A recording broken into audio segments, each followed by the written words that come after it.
Amen. Nous allons écouter le message de la parole de Dieu, le plus grand cadeau. Je ne sais pas quel cadeau vous avez déjà reçu pour ce mois de décembre, mais le plus grand cadeau vous sera annoncé dans quelques instants par le docteur Jacques Louis, qui est pasteur de l'église baptiste au Rème des Forges de Deschapelles, pasteur titulaire ici à l'église de la communauté évangélique d'Haïti. C'est un enseignant, un prédicateur passionné de la parole de Dieu. Donc je vous invite à accueillir le docteur Jacques Louis pour la prédication.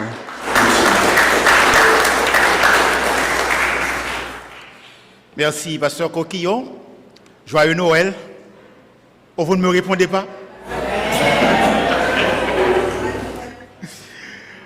Même si les circonstances sont plutôt difficiles, mais nous avons un Dieu qui contrôle les circonstances et nous pouvons nous réjouir même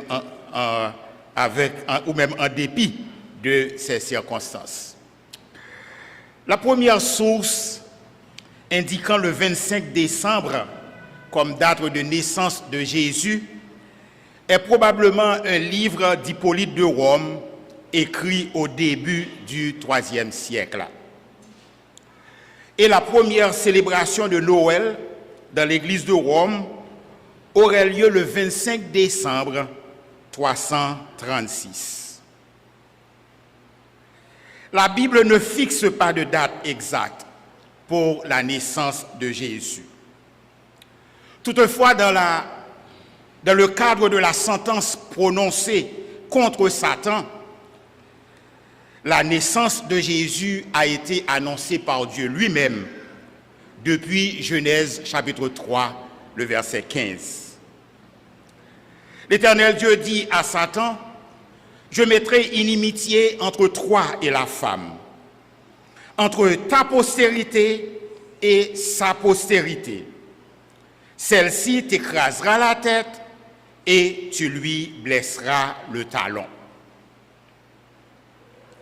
Le prophète Michée annonça Bethléem comme lieu de la naissance de Jésus environ 700 ans avant cette naissance. Michée, chapitre 5, versets 1 et 2. Et toi, Bethléem Ephrata, petite entre les milliers de Juda, de toi sortira pour moi celui qui dominera sur Israël et dont les activités remontent aux temps anciens, au jour de l'éternité. C'est pourquoi il les livrera jusqu'au temps où enfantera celle qui doit enfanter, et le reste de ses frères reviendra auprès des enfants d'Israël. Michée, chapitre 5, versets 1 et 2. Et le moment venu, l'ange Gabriel révéla à Marie qu'elle a été choisie pour être la mère du Messie. Luc, chapitre 1, versets 30 à 33. L'ange lui dit: ne crains point, Marie, car tu as trouvé grâce devant Dieu. Et voici, tu deviendras enceinte, tu enfanteras un fils, et tu lui donneras le nom de Jésus. Il sera grand et sera appelé fils du Très-Haut, et le Seigneur lui donnera le trône de David, son père. Il régnera sur la maison de Jacob éternellement, et son règne n'aura point de fin. Et les premiers à recevoir la nouvelle de la naissance de Jésus sont des personnes d'une classe humble et méprisée, des bergers modestes et ordinaires. Luc chapitre 2, versets 9 à 12. Ce texte déclare: un ange du Seigneur leur apparut, et la gloire du Seigneur resplendit autour d'eux. Ils furent saisis d'une grande frayeur, mais l'ange leur dit: ne craignez point, car je vous annonce une bonne nouvelle qui sera pour tout le peuple le sujet d'une grande joie. C'est qu'aujourd'hui, dans la ville de David, il vous est né un sauveur qui est le Christ, le Seigneur. Et voici à quel signe vous le reconnaîtrez. vous trouverez un enfant emmailloté et couché dans une crèche. Et les anges ont été les premiers à célébrer la naissance du Sauveur de l'humanité. Le verset 13. Et soudain, il se joignit à l'ange qui annonçait, une multitude de l'armée céleste louant Dieu et disant, gloire à Dieu dans les lieux très hauts et paix sur la terre parmi les hommes qu'il agrée. Luc 2, versets 13 et 14. Et les bergers qui ont vu le petit enfant couché dans la crèche, Luc 2, verset 20, s'en retournèrent, glorifiant et louant Dieu pour tout ce qu'ils avaient entendu et vu, et qui était conforme à ce qui leur avait été annoncé. Donc, nous ne sommes pas les premiers à célébrer la naissance de notre Sauveur Jésus-Christ. S'il n'y a pas de date exacte, s'il n'y a pas de précision, c'est parce que l'emphase des auteurs bibliques n'était pas chronologique, c'était plutôt une emphase théologique. Et cette emphase théologique nous pousse à l'émerveillement devant un événement qui a bousculé toutes les normes humaines, toutes les normes de la logique humaine. Le Dieu de toute richesse choisit une famille de conditions humbles pour se revêtir d'un corps humain. C'est ce que nous appelons l'incarnation. Le mot incarnation, c'est, si vous prenez le préfixe in, dans, carnation, chair, donc il est venu dans la chair. Au milieu des ténèbres de la nuit, prend naissance dans un village inconnu, le Dieu de lumière, d'une vierge sans renommée qui n'a jamais connu d'homme. Le Dieu de toute éternité entre dans le temps et devient un bébé dans les bras d'une mère humaine. C'est une très humble naissance pour Emmanuel, Dieu avec nous, l'enfant le plus puissant que le monde aura jamais connu. Aujourd'hui, les gens célèbrent la Noël pour différentes raisons. Beaucoup profitent de la saison de Noël pour faire de bonnes affaires. Elles sont légion les publicités qui veulent convaincre les gens que remplir leur panier apportera la satisfaction à leur âme. Beaucoup en profitent pour se saouler la gueule. D'autres en profitent pour acheter des cadeaux pour leurs proches. Beaucoup semblent être plus réfléchis, plus compatissants. Il arrive souvent que des partis en conflit signent une trêve de Noël. Et on pourrait continuer la liste. Mais malgré toutes les bonnes intentions, il est décevant de savoir qu'il y a tant de gens qui passent à côté du vrai sens de la Noël. Cette saison, la Noël, est importante parce qu'elle reconnaît le miracle ultime du Sauveur donné par Dieu. Le plus grand cadeau de Dieu à l'humanité est l'incarnation de Jésus-Christ. Jésus est entré dans notre humanité comme la postérité de la femme, avec la mission précise d'écraser la tête du serpent ancien. La Noël est importante dans le sens que cette mission d'écraser la tête de Satan ne serait jamais possible sans le miracle, sans le mystère de l'incarnation. Dans Jean chapitre 3, où nous tirons notre texte de base, nous trouvons Jésus en pleine conversation avec Nicodème, le docteur de la loi. Nicodème, conscient que Jésus est accrédité comme homme de Dieu par les miracles qu'il accomplit, il est venu de nuit pour poser des questions à Jésus. Pourtant, Jésus prend la direction de l'entretien et dirigea la conversation sur le sujet de la nouvelle naissance. Et le texte qui nous concerne ce matin, Jean 3, versets 13 à 16, est la conclusion de cette conversation. Conclusion de cette conversation qui devient si étonnante pour Nicodème, le docteur de la loi.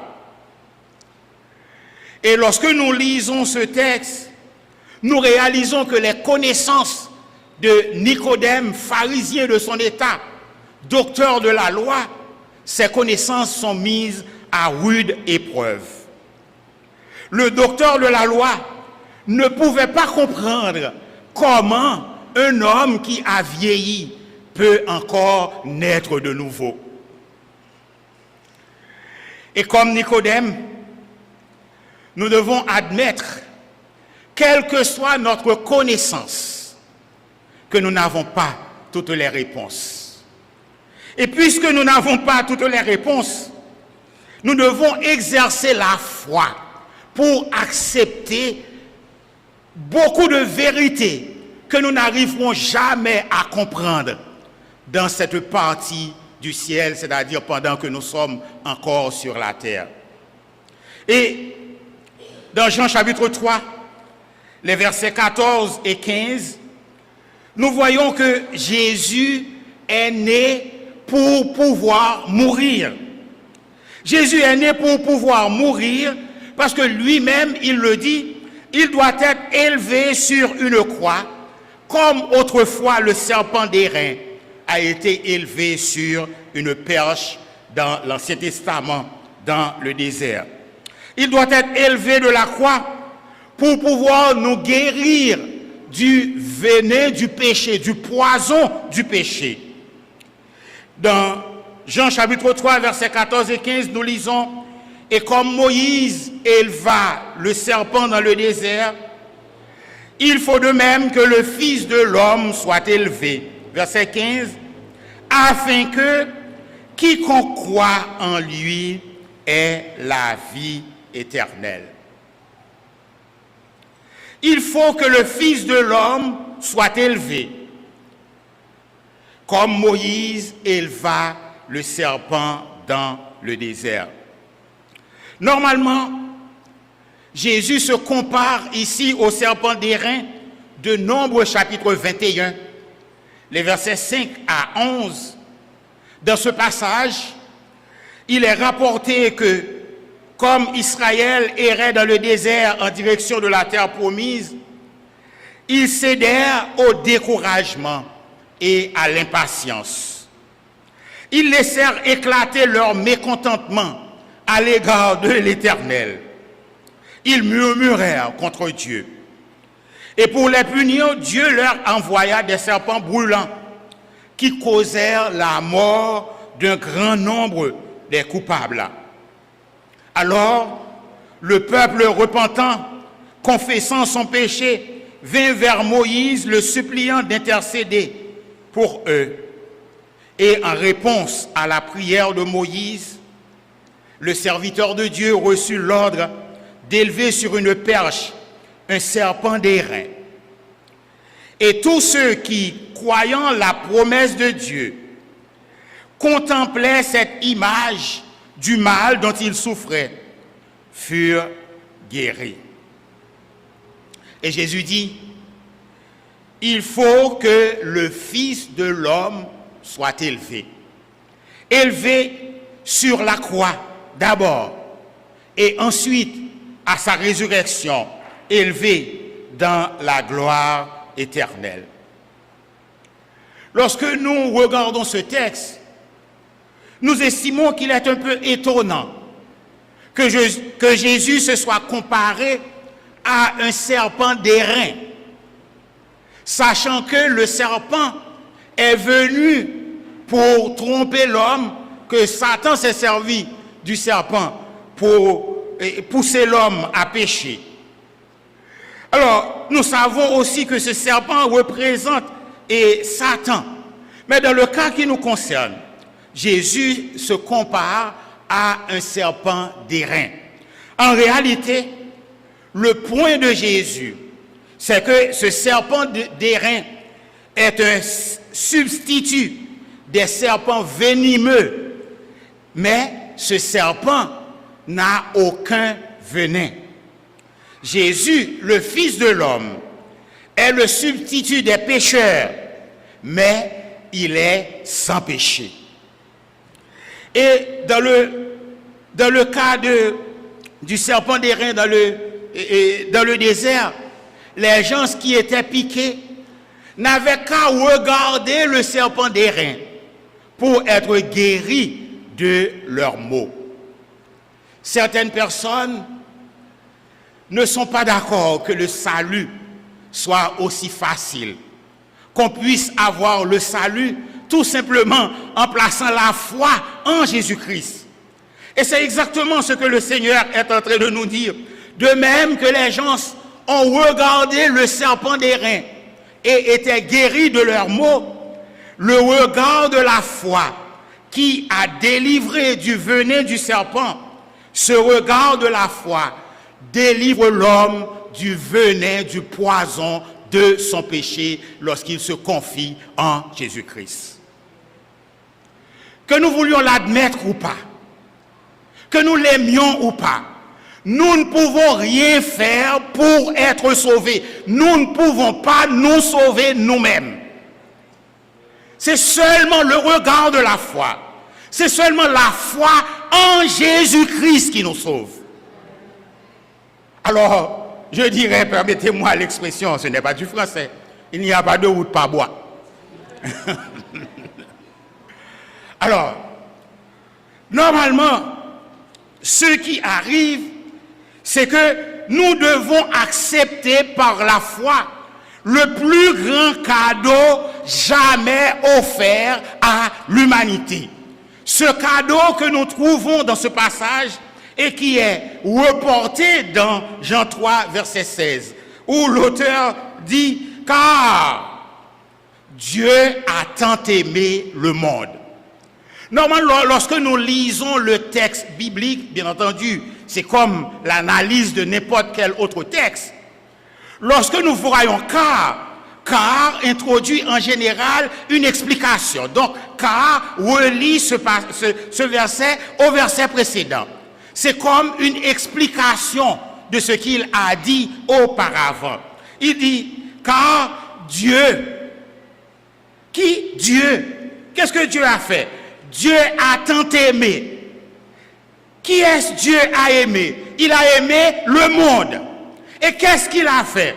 Parce qu'il a aimé le monde, il a donné qui? Il a donné son fils unique. Notez, son fils unique. Il n'a pas d'autre fils.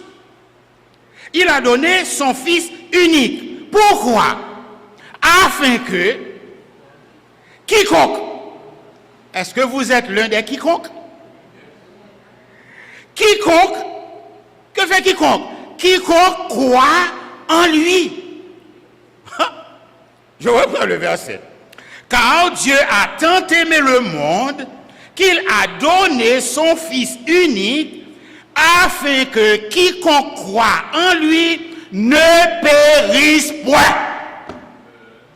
Quiconque croit en lui ne va pas périr.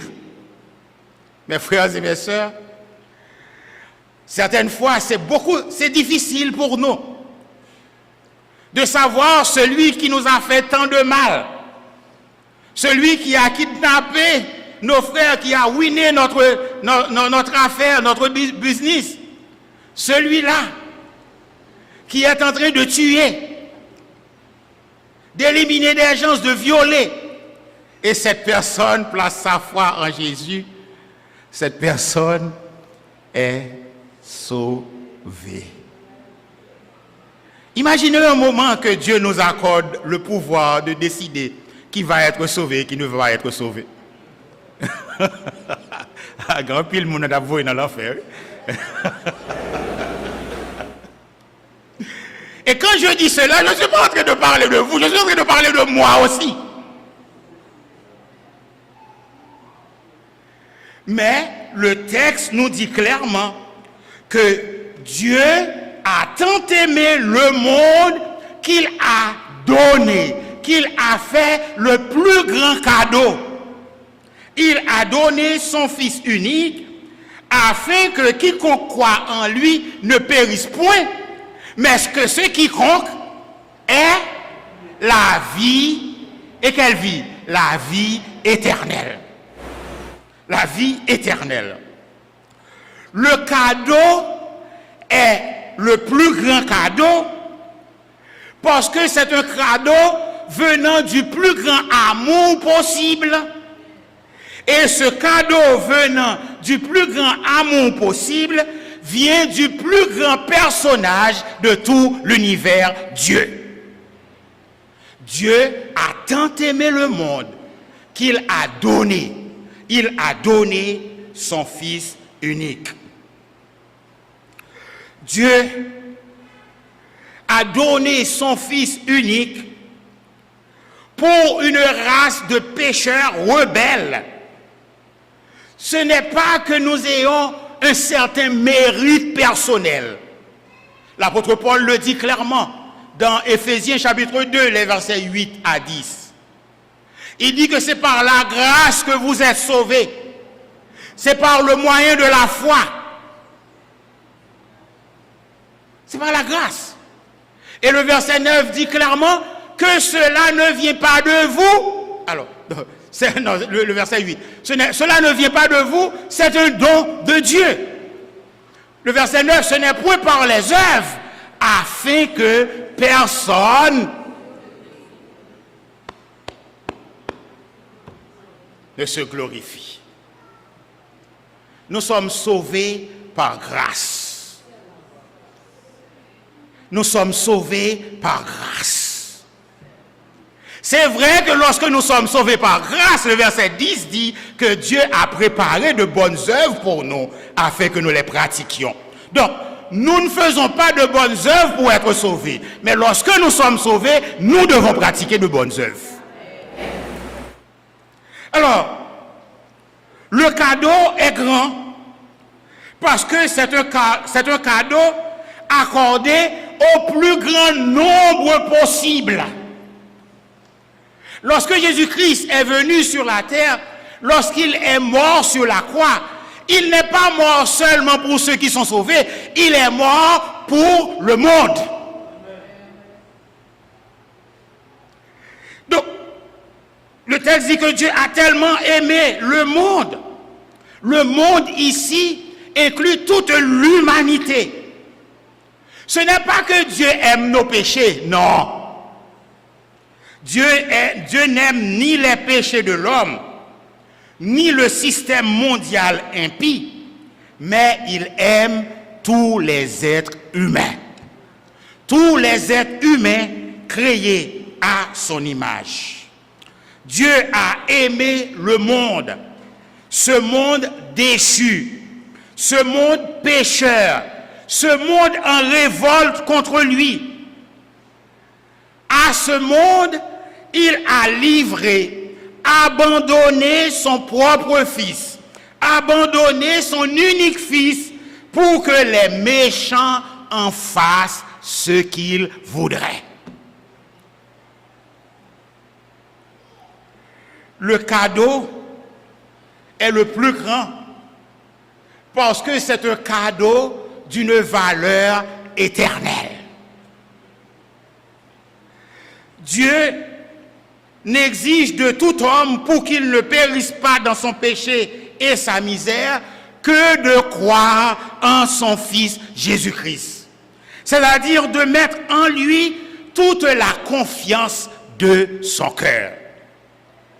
Si nous célébrons la Noël, nous ne célébrons pas l'enfant Jésus. Jésus n'est plus un enfant. Mais nous célébrons l'incarnation qui a permis que ce Jésus soit élevé sur la croix pour qu'aujourd'hui nous puissions dire que nous sommes sauvés. Alors, dans un contexte de jugement, dans Genèse chapitre 3, jugement de Satan, l'ennemi numéro 1 qui a causé la chute de l'homme, Dieu a choisi notre cadeau de Noël des milliers d'années avant Noël. Genèse 3, verset 15. C'est la postérité de la femme qui écrasera la tête du serpent. Et vous comprenez que les blessures au talon, bien entendu, il y a certains textes qui traduisent l'écrasement au talon, ce sont toutes les péripéties que Jésus va passer aux mains des pécheurs. Mais il est un fait certain, déjà, Dieu avait dit que Jésus serait victorieux. Il a choisi notre cadeau de Noël des milliers d'années avant Noël. Et ce véritable cadeau de Noël, ce n'est pas un bijou, ce n'est pas un appareil électroménager, ce n'est pas un jouet, ce n'est pas quelque chose dont nous rêvions depuis longtemps, ce n'est pas une voiture. Ce cadeau de Noël, c'est une personne, c'est la personne de Jésus-Christ. Donc, mes frères et mes sœurs, nous devons accepter ce cadeau et en faire un bon usage. Nous devons accepter ce cadeau de l'amour de Dieu. Nous devons accepter ce cadeau d'une valeur éternelle. Nous devons accepter le plus grand cadeau qui vient du plus grand personnage adressé au plus grand nombre de personnes possible. Nous devons accepter le cadeau du Fils de Dieu qui est devenu Emmanuel, Dieu avec nous. C'est l'espérance. Cette personne qui nous a été donnée comme cadeau, il devrait certainement s'engager dans un conflit. Et mes frères et mes sœurs, Satan a compris le message.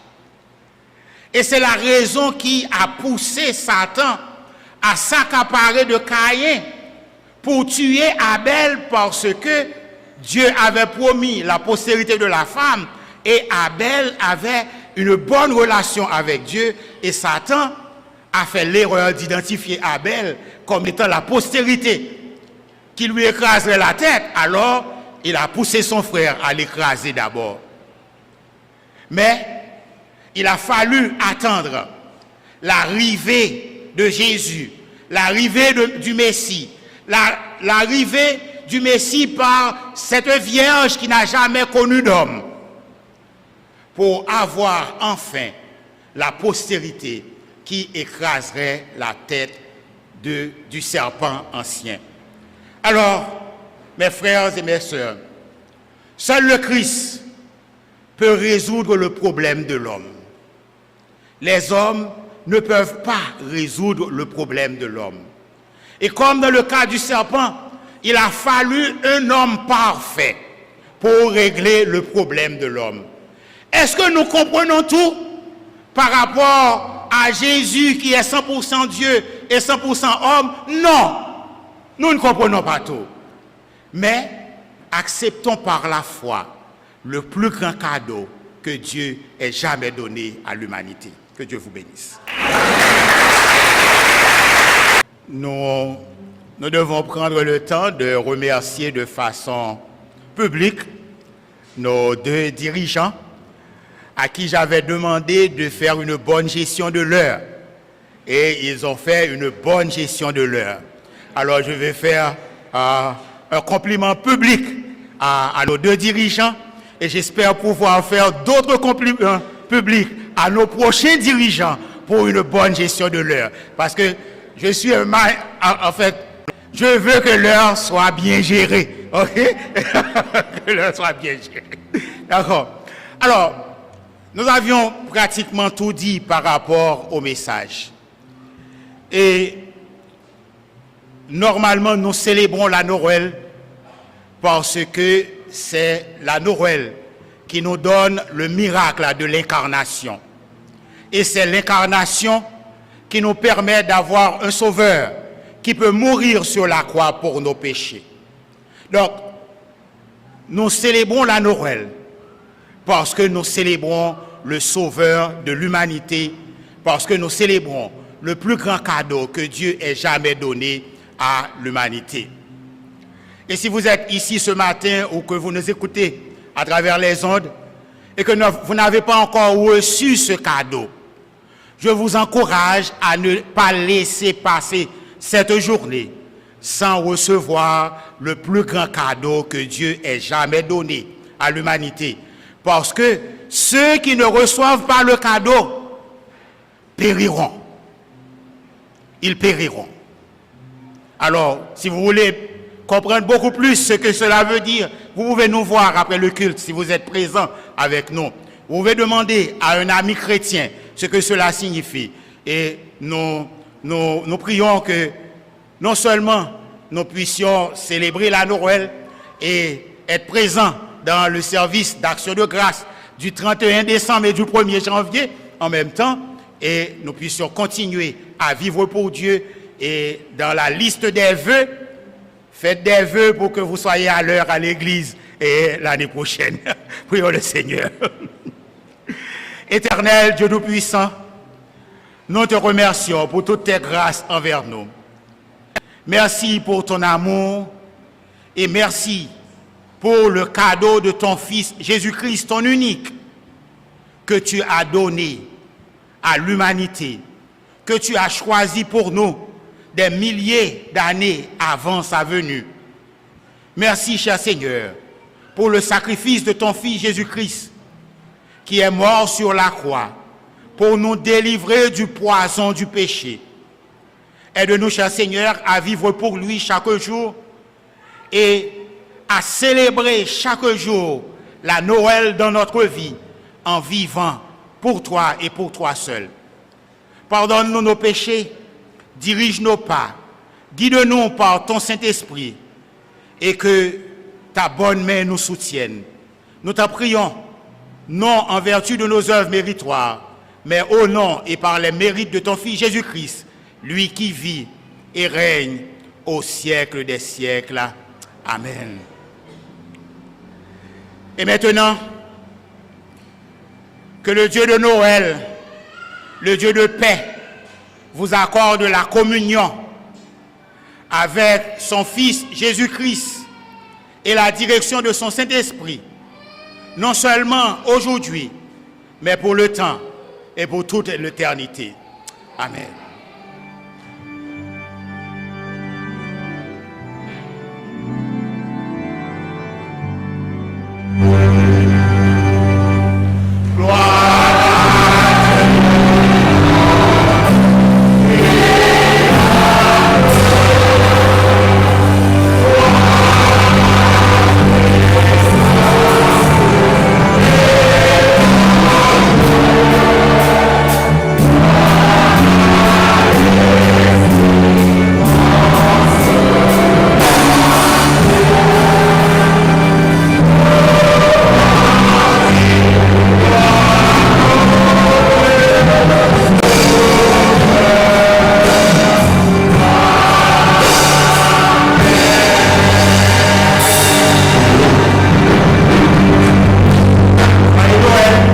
Et que Dieu vous bénisse.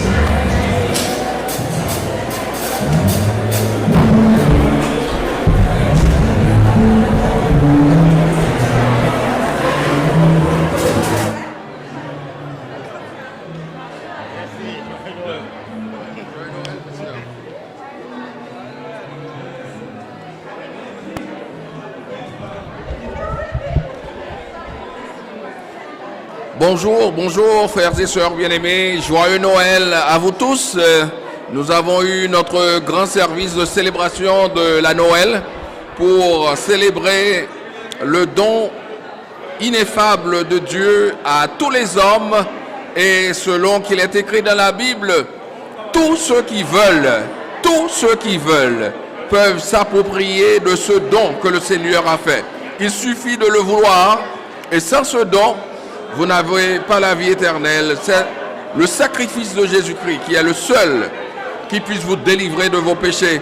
Et quel bonheur et quelle joie pour moi de pouvoir, après un si vibrant message concernant la Noël, qui en a retracé l'historique et le sens profond, adresser des salutations de Noël à l'ensemble de nos bien-aimés, de nos frères et sœurs qui, pendant le cours de l'année qui est en train de s'achever, ont participé à l'ensemble de nos activités, à l'ensemble de nos études bibliques et de nos cultes d'adoration et d'autres événements spéciaux de notre assemblée. Aujourd'hui, je commencerai au gré des priorités à adresser des vœux de joyeux Noël, des vœux de paix, de bonheur, de joie et de grandes bénédictions à l'ensemble de nos frères et sœurs. Mais je commencerai d'abord par saluer fraternellement et chaleureusement et par adresser des vœux chaleureux de bonheur et de paix à notre frère bien-aimé, le docteur Osner Févry, et à sa femme Yannick, et eux qui se trouvent un peu éloignés de nous, mais qui ont pris part à nos activités.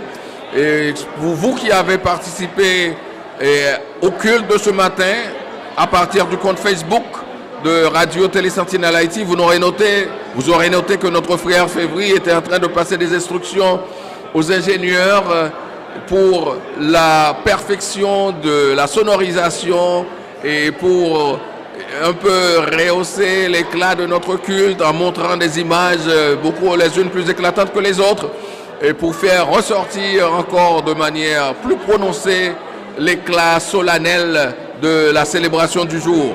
Donc notre frère Févry, mon frère Févry, c'est avec beaucoup de joie que nous t'adressons nos salutations et nos vœux les meilleurs pour la Noël et le Nouvel An. Et vous avez été très actifs et dévoués au service de Dieu. Nous lui demandons encore de vous donner plus de force et plus de dynamisme pour l'année qui vient, afin que vous puissiez continuer ce travail que vous faites avec votre famille à son service. Je voudrais, pour ne pas l'oublier aussi, saluer les époux, pasteur et madame Metzal Coquillon, les bienheureux parents de notre pasteur assistant, le pasteur Marc-Antoine Véty Coquillon. Nous vous saluons et vous adressons les vœux de l'église de la communauté évangélique d'Haïti, les vœux de joyeux Noël. Et à vous et à votre épouse, je voudrais saluer aussi notre frère, docteur Joël Deneus, qui est éloigné et qui a certains soucis de santé. Nous t'adressons nos vœux chaleureux de joyeux Noël et nous demandons au Seigneur de t'accompagner et d'apporter la solution à l'ensemble de tes soucis. Lui qui est le grand médecin par excellence et qui n'a pas besoin d'instruments pour te soigner, nous lui demandons par l'opération du Saint-Esprit d'intervenir en ta faveur. Je voudrais saluer aussi à cette phase beaucoup de bien-aimés de l'Église qui se trouvent à l'extérieur et de la part de notre président, auquel j'ajoute les salutations fraternelles, cordiales, chaleureuses de l'Église, accompagnées de nos vœux les plus chaleureux pour une période de Noël, de paix, de bonheur et de grâce abondante. Je voudrais commencer par saluer notre sœur Marie-Jacqueline Banks Dossou et lui adresser les vœux de l'Église pour la Noël, les vœux de bonheur et de paix. Je voudrais saluer aussi de la part de notre président, l'ingénieur Rod Toussaint, et de l'Église tout entière, notre sœur bien-aimée Marie-Ange Louis-Saint. Que la grâce du Seigneur t'accompagne tout au long de cette période. Je voudrais saluer aussi notre sœur bien-aimée Marie-Ange Olius. L'Église n'a pas cessé de prier pour toi et je t'adresse au nom de l'Église nos vœux de bonheur, de paix et de rétablissement pour que le Seigneur maintienne ta santé au cours de l'année qui s'en vient. Je voudrais saluer aussi notre frère bien-aimé, membre du comité exécutif, Léopold de Lamour, de la part de son président et de notre Église. Et nos vœux de bonheur et de paix et de joyeux Noël à toi. Je voudrais saluer notre frère bien-aimé Patrick Augustin et lui adresser les vœux de l'Église et de notre président. Et je voudrais saluer aussi nos frères et sœurs, les Milliens, notre frère bien-aimé Nixon Millien et son épouse Naomi, ainsi que leurs enfants, qui ont dû se déplacer pour aller en terre étrangère, rejoindre encore le cortège de ceux-là qui ont été obligés de laisser le pays. Et je pense à notre sœur bien-aimée Roselyne Néré Desocus, à son époux, et je les salue et leur transmets les vœux de l'Église. Je demande au Seigneur d'accompagner nos bien-aimés frères et sœurs Nixon et Naomi et leurs enfants, qu'il les guide et les place là où il les a conduits et qu'il leur fasse connaître le succès. À vous, mes frères et sœurs bien-aimés, que je souhaite, j'adresse au nom de l'Église des vœux de bonheur et de paix à l'occasion de la Noël. Et je voudrais commencer maintenant avec notre liste. Je souhaite des vœux de joyeux Noël, de bonheur et de paix à notre sœur Marie-Madeleine Mexil et à ses sœurs Yves-Rose et Hermance, à son fils Grégaire Gasson, à son épouse et à ses enfants. Je voudrais aussi adresser des vœux de joyeux Noël, de bonheur et de paix au docteur Necker Gasson et à notre sœur Olga Joachet de la part de notre président et de l'Église, auquel j'ajoute mes salutations fraternelles chrétiennes et les vœux de joyeux Noël, de bonheur et de paix à notre sœur Olga Joachet. Membre de l'Église, je voudrais aussi saluer notre frère bien-aimé et son épouse Sonny Georges. Je voudrais de la même veine saluer et adresser des vœux de l'Église, des vœux de joyeux Noël et de paix à notre sœur Ruth et Woni Martineau. Je voudrais aussi saluer d'autres bien-aimés qui se trouvent à l'extérieur, notre sœur bien-aimée et son mari, ainsi que ses enfants, leurs enfants, notre sœur Nancy Mathieu Dodin.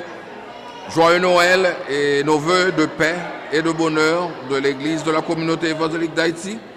Et je voudrais saluer maintenant notre frère bien-aimé, Kendi bien-aimé. Je salue notre frère bien-aimé, notre sœur bien-aimée Mona Lodé. Et je voudrais adresser des vœux de joyeux Noël et de paix au pasteur Luc Alexis. Je voudrais saluer et souhaiter des vœux de bonheur et de joie à notre frère bien-aimé Hubert Mexil. Je voudrais adresser des vœux de joyeux Noël, de bonheur et de paix à notre collègue Madame Ditni Joanne Raton, qui n'a jamais raté les activités de notre Église. Que le Seigneur guide l'ensemble de tes activités et t'accorde toutes ses bénédictions pour l'année qui s'en vient.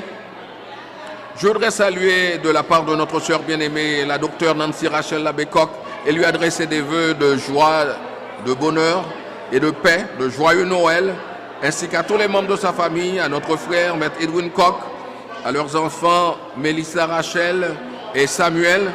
Et j'aurais salué de leur part l'ingénieur Woody Joseph, ainsi que son épouse Marie-France et leurs enfants. Je voudrais aussi saluer de leur part le docteur Cadet, le doyen, Jean-Claude Cadet, le doyen de la faculté de médecine et d'odontologie. Je voudrais saluer et adresser des vœux de joyeux Noël et de paix à notre frère bien-aimé, Moreau Noël, et à travers lui saluer et souhaiter des vœux de bonheur et de paix à l'ensemble des agents de l'État au sein du ministère des Affaires étrangères et des cultes. Je voudrais saluer et adresser des vœux de joyeux Noël à notre frère bien-aimé, l'agronome François-Joseph Delinois.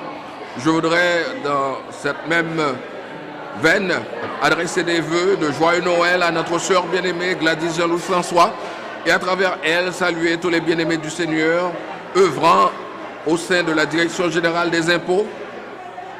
Je voudrais saluer notre sœur bien-aimée Marie-Guylaine Saint-Louis de la part de notre sœur bien-aimée Sandra Destiné, l'épouse de notre frère bien-aimé le docteur Rodney Destiné, maestro de la grande chorale et qui anime la musique sacrée. Et je voudrais aussi saluer leurs enfants, Rodney Issa et Sébastien, qui suivent l'exemple de leurs parents. Je dois saluer fraternellement et adresser des vœux de joyeux Noël à notre frère Éveillard Noël Fils. Je voudrais adresser des vœux de joyeux Noël à notre frère Jean, à notre frère Joël, à nos frères bien-aimés Jean et Joël. Je voudrais saluer et adresser des vœux de joyeux Noël à notre soeur bien-aimée Michel ou Gustave. Je voudrais adresser des vœux de joyeux Noël à notre soeur bien-aimée Vivienne Lissa Giano. Je voudrais souhaiter des vœux à notre frère, à notre soeur bien-aimée Ruth et à son fils Carlens. Je voudrais adresser des vœux de joyeux Noël et de paix à notre frère Frandy Pierre. Je voudrais adresser des vœux de joyeux Noël à notre frère bien-aimé Jeannot Jean. Je voudrais adresser des vœux de joyeux Noël, de bonheur et de joie à un fervent serviteur du Seigneur, notre frère bien-aimé Weber Paul. Et à travers toi, mon frère Weber, je voudrais saluer tous les bien-aimés du Seigneur qui œuvrent au sein de la Société nationale des parcs industriels, au sein de la société, au sein de la SONAPI et à la direction générale. Je voudrais saluer notre frère bien-aimé Paul Benoît. Je voudrais saluer notre frère bien-aimé Emmanuel Frédéric et leur souhaiter des vœux de joyeux Noël et de paix à l'occasion de cette période de grâce. Je voudrais saluer de manière particulière le pasteur Joël Métellus, très attaché à notre assemblée, serviteur du Seigneur, dévoué à son service, et lui adresser des vœux de joyeux Noël et de bonheur et de paix. Je voudrais saluer et adresser des vœux au nom de l'Église à notre frère bien-aimé Hérol Morancy. Je voudrais saluer et adresser des vœux de l'Église à notre frère bien-aimé Emmanuel Augustin. Je voudrais saluer et adresser des vœux de joyeux Noël à notre frère Rudolph Legerme. Je voudrais saluer et adresser des vœux de l'Église à notre sœur Tara Shirley. Je voudrais saluer et adresser des vœux de l'Église à notre sœur bien-aimée Roselyne Néré des Augustes. Je voudrais saluer et adresser les vœux de l'Église, les vœux de joyeux Noël, des vœux de joie, de bonheur et de paix à notre frère Francisco Jovin. Je voudrais adresser les vœux de l'Église, les vœux de joyeux Noël et de paix et de bonheur à notre sœur bien-aimée Dominique Décembre. Je voudrais saluer et adresser les vœux de l'Église à notre frère bien-aimé Jean-Michel Jacquet, dévoué au service du Seigneur, toujours présent à l'ensemble des activités de l'Église. Que le Seigneur vous accorde une triple portion de grâce. Je voudrais saluer et adresser les vœux de l'Église, les vœux de bonheur, de paix et de joyeux Noël à notre sœur bien-aimée Marjorie Dieu Juste. De même, je voudrais adresser les vœux de l'Église à notre sœur bien-aimée Esther Elseus, des vœux de joyeux Noël. Je voudrais adresser les vœux de joyeux Noël et de bonheur et de paix à notre sœur bien-aimée Venice Montgérard. Je voudrais saluer et adresser les vœux de l'Église à notre frère bien-aimé Inobert Henri René. Je voudrais adresser les vœux chaleureux de l'Église pour la Noël à notre frère bien-aimé Junior Clairvillus. Je voudrais adresser les vœux de l'Église à l'occasion de la Noël à notre frère Adelson Nicolas. Je voudrais saluer et adresser les vœux de l'Église à notre sœur bien-aimée Marie Saint-Louis. Je voudrais dire notre joie de revoir en cette occasion notre frère bien-aimé l'ingénieur Rodrigue Saint-Louis. Et nous avons été content de l'évolution et de la prestation de la grande chorale de notre Église. Je voudrais adresser les vœux de l'Église, les vœux de joyeux Noël et de paix à notre frère bien-aimé Josué Corville. Je voudrais encore saluer notre frère Élie Joseph et lui adresser les vœux de joyeux Noël de l'Église. Je voudrais adresser les vœux de bonheur de l'Église à l'occasion de la Noël, les vœux de paix à notre sœur bien-aimée Chantal Café. Je voudrais saluer et adresser les vœux de l'Église, les vœux chaleureux de l'Église, les vœux de paix et de bonheur à notre sœur bien-aimée Kerline Vertus, à l'ensemble des membres de sa famille, à son époux.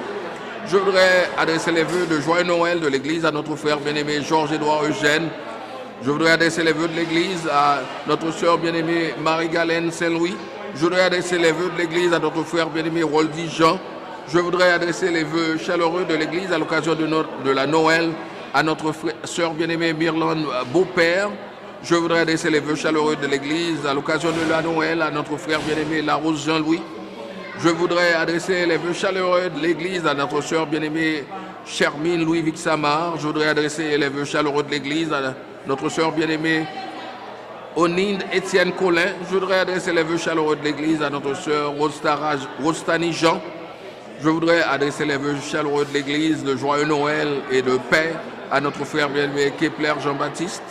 Je voudrais adresser nos vœux de paix et nos vœux de joyeux Noël à notre frère bien-aimé Patrick Benjamin, à son épouse. Je voudrais adresser les vœux chaleureux de l'Église, de joyeux Noël, de bonheur et de paix aux membres de notre collège pastoral, le docteur Leslie Jules, à son épouse Kerline et à sa famille tout entière. Je voudrais adresser les vœux de l'Église à notre sœur bien-aimée Raymond Fleurisma, joyeux Noël et nos vœux de bonheur et de paix. Je voudrais adresser des vœux chaleureux de l'Église à notre frère bien-aimé Milo Jean-Baptiste. Je voudrais adresser les vœux chaleureux de l'Église de joyeux Noël à notre sœur bien-aimée Esther Narcisse. Je voudrais adresser des vœux chaleureux de l'Église à notre sœur bien-aimée Rose Valentine Jacques. Joyeux Noël et des vœux de bonheur et de paix à toi de la part de l'Église. Je voudrais adresser les vœux de joyeux Noël à notre sœur bien-aimée Daphne Dafig. Je voudrais adresser les vœux chaleureux de l'Église à notre sœur bien-aimée jeune Dieudonné Jessica.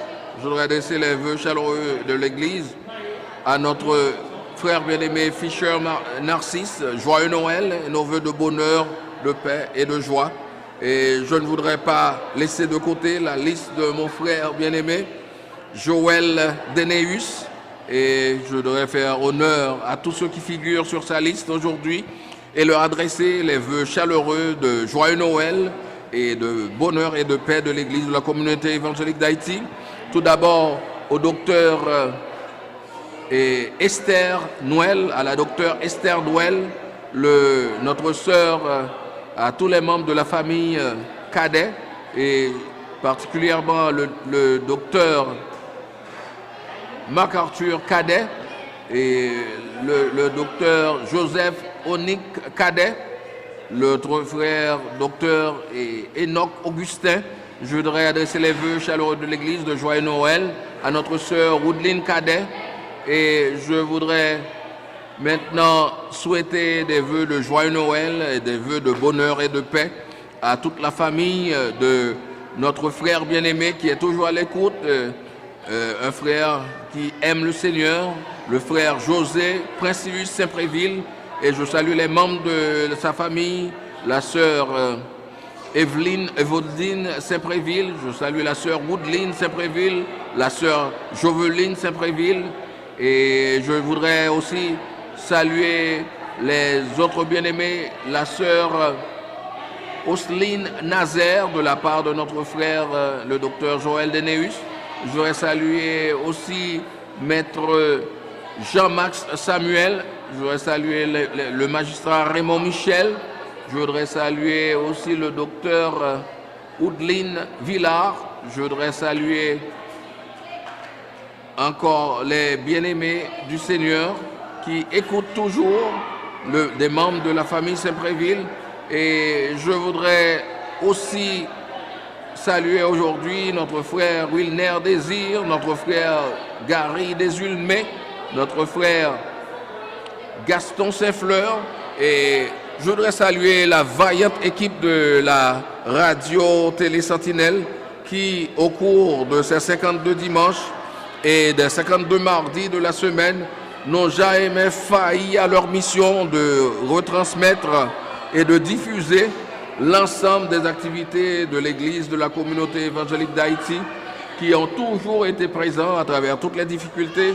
affrontant tous les dangers et permettant à la radio Télé Sentinelle de remplir sa mission envers l'Église, celle de la diffusion de l'Évangile, afin que la bonne nouvelle de l'Évangile de Jésus-Christ parvienne à tous les hommes en tout lieu et qu'ils saisissent l'occasion d'adorer et d'accepter le Seigneur, de saisir sa grâce, qui les transforme.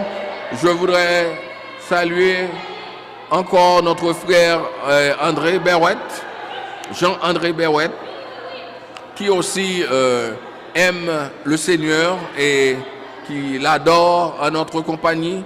Je voudrais saluer nos frères bien-aimés qui toujours suivent le Seigneur et qui l'affectionnent, qui se dévouent à son service. Je pense à notre frère Sergo Tranquille, je pense à notre frère Jean-Élisée et je pense à notre sœur bien-aimée, Madame Aninde, qui est d'Azulman, qui écoute toujours la parole de Dieu et qui suit les activités de notre assemblée. Je voudrais saluer les ingénieurs, en particulier les ingénieurs Coven Auguste, l'ingénieur Daniel Paul Blanc, l'ingénieur Gaston Saint-Fleur, l'ingénieur Sanders, notre frère l'ingénieur bien-aimé, l'ingénieur Jean-Samuel Martineau de l'unité multimédia et tous les membres de la grande chorale, tous les membres du chœur de louange, tous les membres de l'unité multimédia, tous les membres du service d'accueil de notre église et tous les membres du comité, tous les membres du service de nettoyage qui n'ont jamais failli à leur mission, qui au cours de toute cette longue année n'ont jamais manqué et d'être fidèles envers le Seigneur en lui offrant leur service avec joie, bonheur, affrontant l'ensemble des activités et se dédiant complètement à son service. Donc l'Église vous témoigne sa reconnaissance et son appréciation pour votre ardent service dans l'œuvre du Seigneur et lui demande de déverser sur vous ces riches et abondantes bénédictions. Pour la nouvelle année, nous vous adressons les vœux chaleureux de joie, de bonheur à l'occasion de la Noël.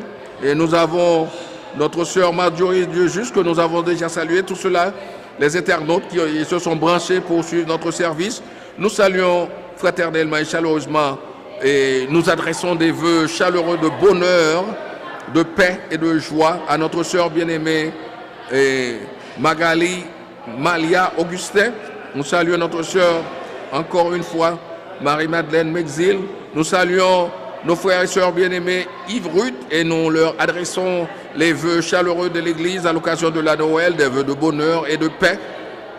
Nous allons continuer à saluer d'autres bien-aimés, notre sœur bien-aimée Chantal Café, à qui nous avons déjà adressé des vœux, et pour des vœux de joie et de bonheur et de paix du Seigneur pour la Noël et le Nouvel An. Nous saluons notre frère bien-aimé et nous lui adressons aussi nos vœux de joyeux Noël, notre frère bien-aimé Larose Jean-Louis qui est toujours des nôtres. Nous saluons le frère bien-aimé Tony Sénor et ainsi que son épouse Gina Sifra Sénor qui suivent toujours les activités de leur église. Nous saluons nos sœurs, notre sœur Naomi Jean-Baptiste Millien. Nous saluons à nouveau notre frère Valo Action. Nous t'adressons les vœux chaleureux de l'Église à l'occasion de la Noël et nous t'adressons des vœux de paix et de bonheur. Nous saluons notre frère bien-aimé, notre sœur bien-aimée Esther Narcisse Thomas. Nous t'adressons les vœux chaleureux de l'Église de joyeux Noël, de bonheur et de paix. Nous saluons notre sœur Arlette Joseph et nous t'adressons nos vœux de bonheur et de paix et de joyeux Noël. Nous saluons fraternellement et chaleureusement notre sœur bien-aimée Raymond Fleurispa et nous t'adressons les vœux de joyeux Noël, de bonheur et de paix de notre assemblée. Nous saluons notre frère bien-aimé, le diacre, le docteur Claudie Honoré. Nous pensons à toi, nous saluons ton épouse et nous t'adressons les vœux chaleureux de l'Église, les vœux de bonheur et de paix. Et nous souhaitons que le Seigneur va rétablir ta femme et lui permettre de jouir d'une santé robuste pour l'année prochaine. Nous saluons notre frère Honoré des Sources et nous lui adressons des vœux, nous t'adressons des vœux de paix, de joyeux Noël. Notre liste encore, nous saluons notre frère bien-aimé Jonathan Chéry et nous t'adressons des vœux de joyeux Noël. Nous saluons notre sœur Gladys, Jean-Louis François à nouveau, notre frère Tony Sénor, notre frère, nous saluons notre frère à nouveau Larose Jean-Louis François, nous saluons notre frère Augustin, nous saluons à nouveau notre frère Valo Anxio, nous saluons notre frère Léopold Damour, nous saluons notre frère bien-aimé Evans Borgela et nous t'adressons nos vœux chaleureux de joyeux Noël, de bonheur et de paix. Nous saluons notre sœur bien-aimée Marie Saint-Louis et nous lui adressons les vœux chaleureux de l'Église de joyeux Noël, de bonheur et de paix. À vous tous, bien-aimés du Seigneur, et à l'ensemble de nos bien-aimés éparpillés sous toutes les latitudes et à travers les 4 coins du monde, l'Église de la communauté évangélique d'Haïti adresse ces vœux chaleureux de joyeux Noël, de paix, de bonheur et de joie dans le Seigneur pour cette période de la Noël et pour l'année prochaine qui s'annonce. Nous vous souhaitons un excellent dimanche de Noël, que le Seigneur vous garde, qu'il vous bénisse. Et avant de terminer, nous allons saluer tous les membres de la famille Févry, les familles Févry, Berthaud, Colin, Poltre. Nous vous savons très dévoués dans l'œuvre du Seigneur, vous qui appuyez sans réserve Radio Sentinelle, que le Seigneur vous bénisse, qu'il vous donne une saison heureuse, qu'il remplisse votre cœur de sa joie et de son amour. À vous tous, un bon dimanche et une excellente semaine dans le Seigneur.